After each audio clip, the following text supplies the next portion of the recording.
ជាបឋមក៏សូមធ្វើការអនុញ្ញាតគោរពជម្រាបសួរទៅកាន់ពុកម៉ែបងប្អូនទាំងអស់គ្នាដែលបានចូលមកទស្សនានៅតម្រុយឆ្នោតអាវងរបស់ក្រុមតម្រុយឆ្នោតអាវងយើងខ្ញុំហើយថ្ងៃនេះផងដែរក៏បានយកលេខមកចែកជូនទៀតហើយខែ7ឆ្នាំ2026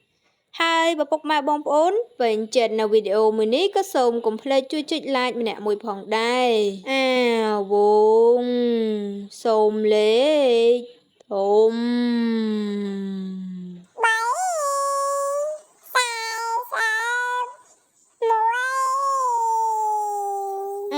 វងសូមលេខធំ